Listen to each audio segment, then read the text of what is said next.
आप सब यहाँ आए हैं, चुनाव का मौका है। चुनाव के मौके पे कुछ जानकारियां जनता में होनी बहुत जरूरी होती हैं। बोलने दो, गला बैठा हुआ है, फिर चीखना पड़ेगा मुझे।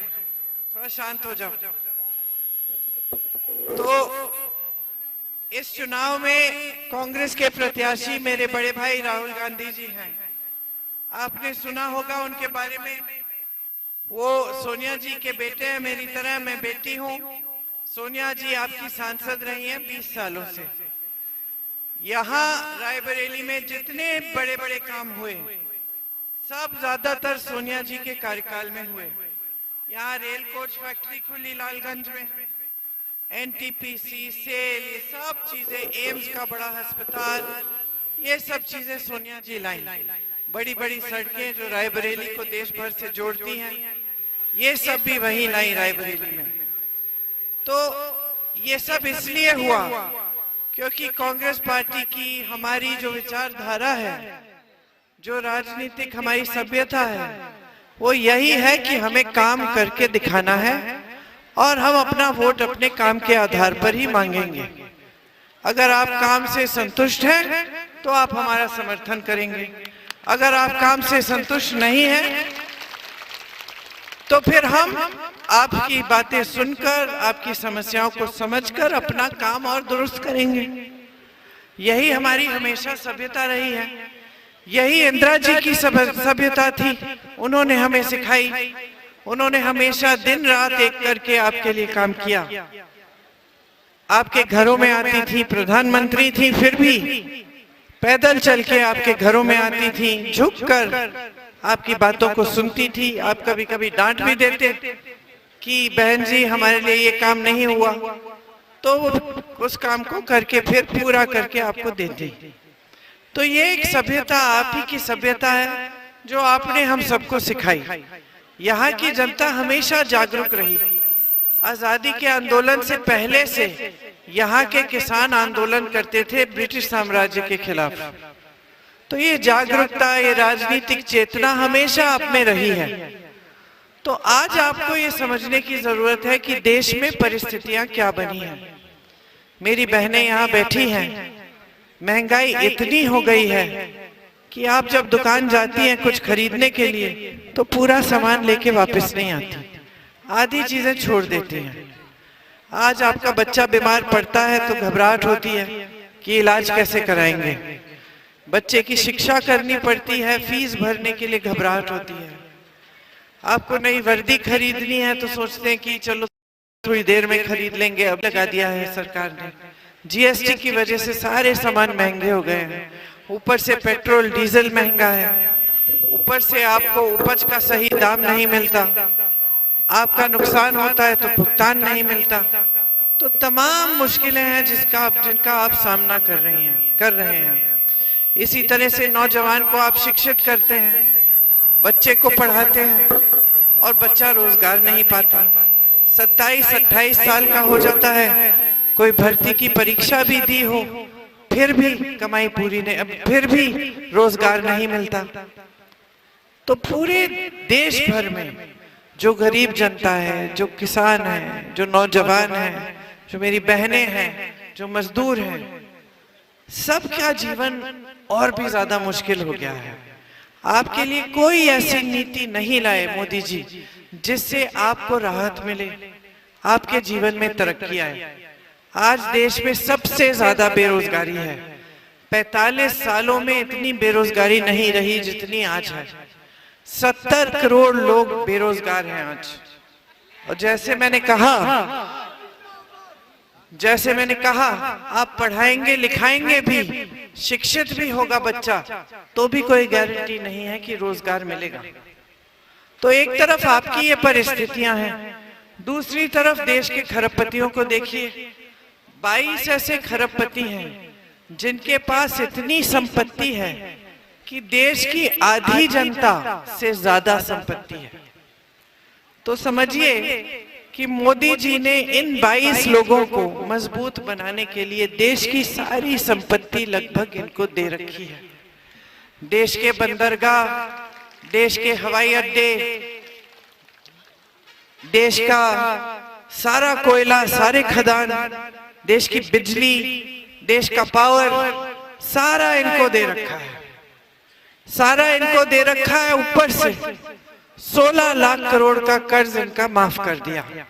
यहाँ उत्तर प्रदेश का किसान मेहनत करता है, कर्ज जब उठाता है, जब बेटी की शादी करनी पड़ती हो, या किसी नौजवान को शिक्षित करना हो, या फिर खेतों के लिए, उपज के लिए सही दाम नहीं मिला, भुगतान नहीं मिला, तो फिर से उपज उगानी है, तो आप फिर से आप कर्ज लेते हैं।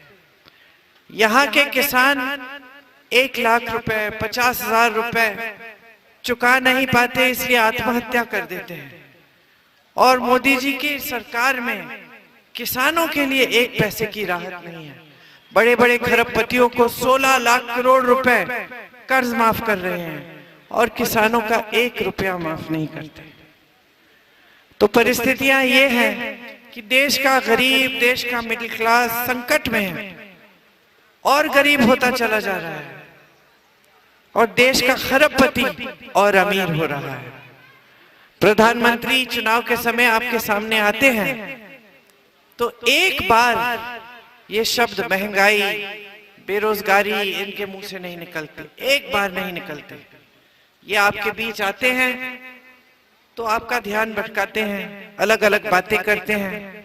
आजकल ये कहने लगे हैं कि कांग्रेस पार्टी धर्म विरोधी पार्टी है, कि कांग्रेस पार्टी आपके गांव, आपके भैंस चुराएगी, आपके गहने चुराएगी, आपके घरों में घुसकर एक्सरे मशीन से आपके मंगलसूत्र ले जाएगी। अब आप सोचिए, 55 सालों से कांग्रेस पार्टी का राज रहा, किसी ने आपका कुछ चुराया? कोई आपके घरों में आकर आपकी भैंस चुराने की किसी ने कोशिश भी की? बिल्कुल सही, बिल्कुल सही। 10 साल चल गए इनके जुमले, अब की बार इनके जुमले नहीं चलेंगे। इन्होंने जो जो बात आपको कही उसको नकारा। आपको कहा कि 15 लाख रुपए आपके खातों में डालेंगे, आपको कहा कि आपको 2 करोड़ रोजगार देंगे, आपको कहा कि किसान की आमदनी दुगनी कर देंगे। क्या किया इन्होंने? कुछ नहीं किया। आज किसान की आमदनी आधी भी नहीं होगी जितनी पहले होती थी, खेती से रोजगार भी नहीं बन रहे हैं। तो इन्होंने जो जो कहा उसको चुनाव के बाद नकारा। और आजकल तो ये स्थिति आ गई हो गई है कि इन्होंने कल कुछ बात बोली तो अगले दिन इसका खंडन कर दिया। अब इतने समय से ये चुनाव को हिंदू मुसलमान करने का प्रयास कर रहे हैं। चुनाव आता है तो ये बातें शुरू हो जाती हैं। होती हैं कि नहीं? इनके सारे नेता यही कहते हैं। 2 दिन पहले प्रधानमंत्री जी अपने नामांकन के लिए आए और उन्होंने एक पत्रकार से कहा कि मैंने तो ऐसी बात कभी करी नहीं, मैं देश का प्रधानमंत्री हूं, अगर मैं ऐसी बात करूंगा तो मैं प्रधानमंत्री पद के योग्य ही नहीं हूं। खुद कह रहे हैं, खुद ऐसी बात कहते हैं। जितना प्रचार इन्होंने 3-4 महीनों से किया उसका सारा खंडन खुद कर रहे हैं। अगले दिन जाते हैं महाराष्ट्र प्रचार करने के लिए, अगले दिन फिर वही प्रचार जिसका पहले बीच में खंडन किया हुआ है। तो एक दिन कुछ कहेंगे, अगले दिन खंडन करेंगे उसका, फिर कुछ नया कहेंगे, फिर उसका खंडन कर देंगे। तो उनकी बातों में वजन नहीं रहा है भाई और बहनों, उनकी बातों पर अब कोई विश्वास कर ही नहीं रहा है। अब जनता के सामने आप 2 चुनाव लड़ लिए, आपने चुनाव में वादा किया, चुनाव के बाद आपके खुद गृह मंत्री कहते कि वो तो जुमला था। आपने चुनाव में प्रचार किया, आप खुद उस प्रचार का खंडन कर रहे हैं।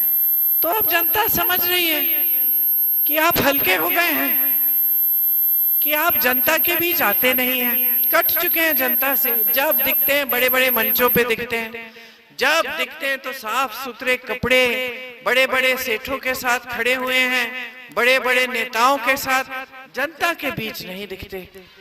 और यहाँ तो ये रायबरेली है, वो पास में अमेठी है, यहाँ तो आपने बड़े बड़े नेताओं की अच्छी अच्छी आदतें डाली थी। इंदिरा जी पैदल आपके गांव में आती थी, राजीव जी खूब डांट खाते थे अमेठी वासियों से, कि आपने कहा था इस सड़क को पक्का करोगे, खड़िंजा लगाया, पक्का नहीं किया, अब पक्का करो नहीं तो वोट नहीं देंगे भैया। तो यहाँ की तो जागरूक जनता है, मुझे कुछ समझाने कुछ कहने की जरूरत नहीं है, आप सब जानते हैं। आपके जीवन में जो हो रहा है वो आप जानते हैं। आपकी तरक्की नहीं हुई है, महंगाई का सामना नहीं कर पा रहे हैं, खेती किसानी से कमाई नहीं हो रही है, रोजगार नहीं मिल रहा है, ये आपकी सच्चाई है। इसी सच्चाई के आधार पर अपना वोट दो ना। 10 सालों से मोदी जी की सरकार रही है, 10 साल बीत गए, बच्चों की उम्र बीत गई है, जवानी बीत गई है, 27-28 साल के हो गए हैं जो बच्चे 18 साल के थे उस समय, अब तक रोजगार नहीं मिला है। तो आप सोचिए आपको कैसी राजनीति चाहिए।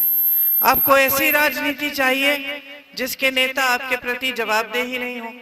अब भाजपा के प्रत्याशी को देखिए, कैसे प्रत्याशी लाए, मतलब आपके लिए इतना आदर भी नहीं कि एक ऐसा प्रत्याशी लाए जो आपका आदर करे, जो आपकी सेवा करे। ये तो दिन भर सिर्फ जमीनें हड़प रहे हैं लोगों के, जमीनें हड़पने का काम। प्रधानों को डराने धमकाने का काम, कोटेदारों को धमकी देने का काम, ये इनका काम, ये काम होता है प्रत्याशी का। डरा के वोट लेंगे आपसे।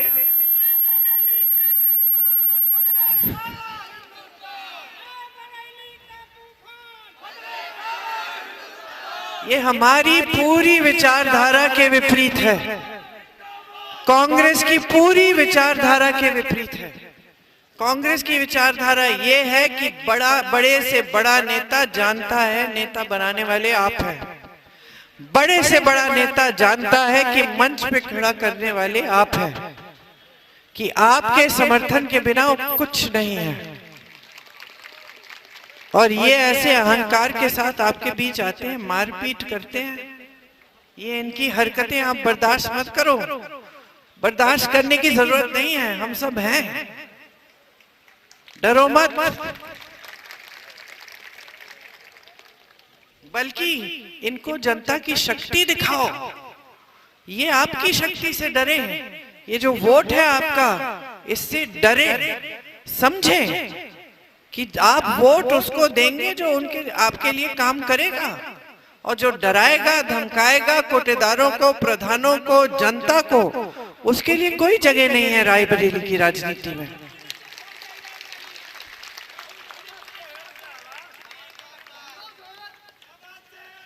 तो ये आपको देखिए, आपको ये बात अच्छी तरह से समझनी पड़ेगी कि जो राजनीतिक दिशा तय करता है लोकतंत्र में, वो जनता ही होती है।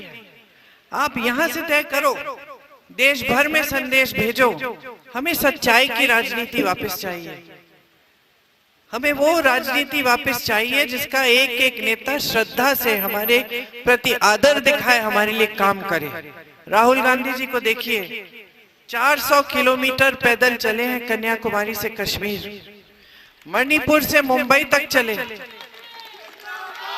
सिर्फ जाने के लिए, आपकी समस्याओं को समझने के लिए। ये समझने की यात्रा कर रही हैं, पूरी जगह मुफ्त में घूमती हैं, एक पैसा नहीं देना पड़ता। हमने अपने न्याय पत्र में लिखा है कि अगर देश में हमारी सरकार आएगी तो हम हर गरीब परिवार की सबसे बड़ी महिला को 8,500 रुपए सीधे खाते में डाल के देंगे। इससे परिवार में 1 लाख रुपए सालाना आ जाएंगे। ये हम करना चाहते हैं आपके लिए। हम कह रहे हैं कि आशा, आंगनवाड़ी, मिड डे मील की महिलाओं के लिए हम दुगनी राशि भेजेंगे केंद्र से, ताकि आपका मानदेय बढ़ जाए। हम कह रहे हैं कि सरकारी जो रोजगार है उनमें से आधे रोजगार आपको देंगे, महिलाओं को देंगे। हम कह रहे हैं कि किसान आज खेती से कमा नहीं पा रहा है, कर्ज लेता है, कर्ज में डूब जाता है, आत्महत्या करता है। मोदी जी बड़े बड़े खरबपतियों के कर्ज माफ करते हैं, किसानों के नहीं करते।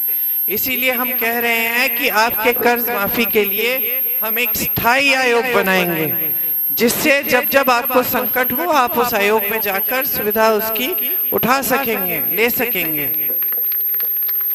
इसके अलावा हम कह रहे हैं कि खेती के हर सामान से हम जीएसटी हटा देंगे, आपके लिए वो सामान सस्ते हो जाएंगे। एक कानून लाएंगे जिसके तहत 30 दिन के अंदर अंदर अगर आपके खेतों का नुकसान हो तो आपको मुआवजा मिलेगा।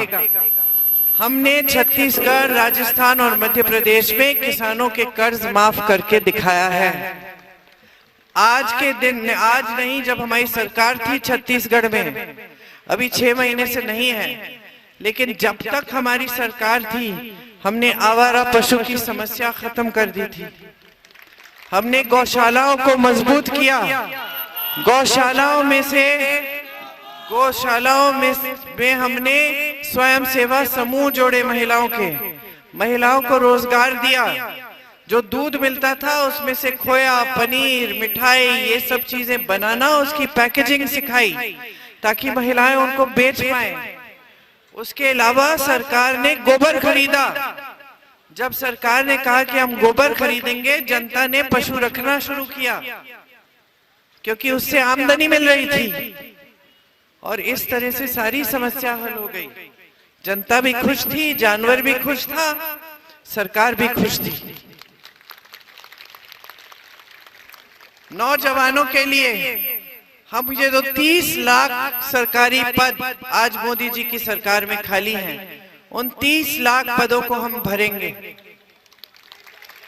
हम कह रहे हैं कि जो स्नातक पास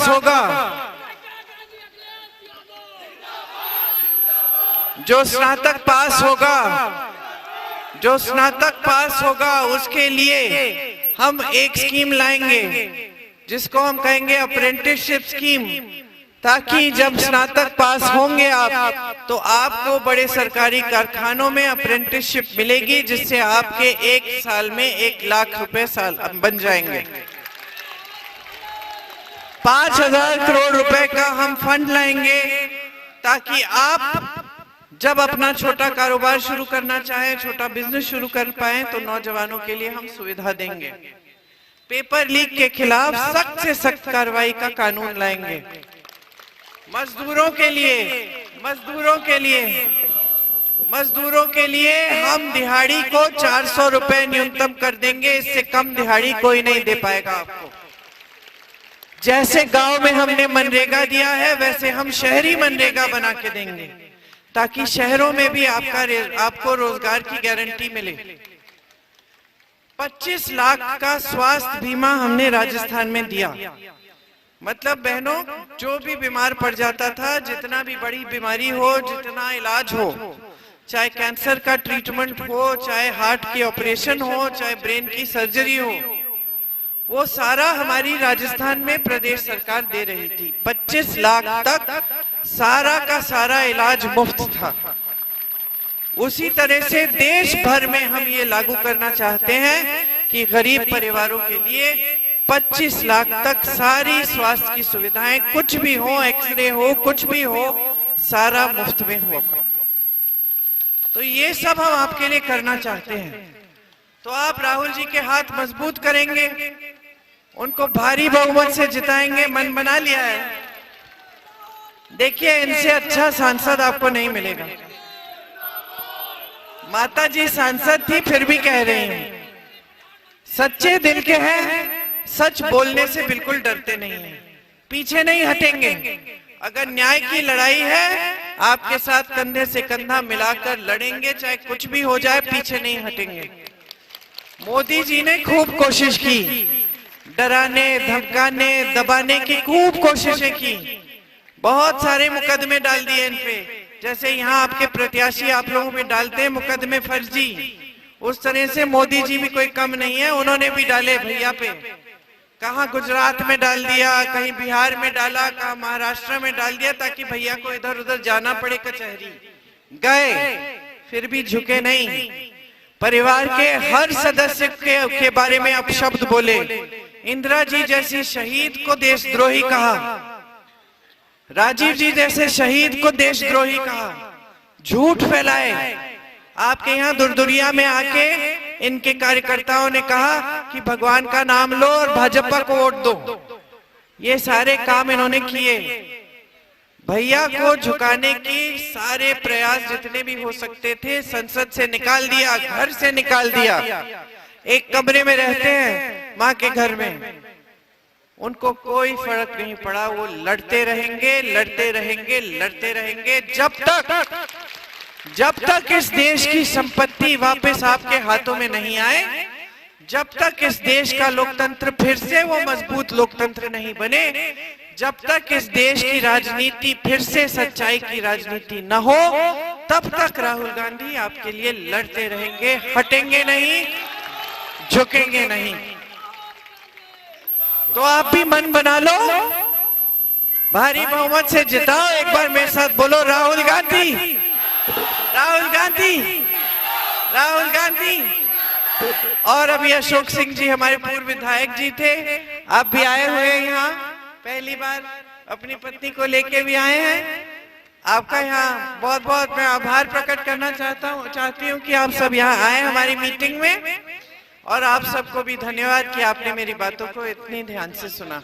धन्यवाद। जय हिंद।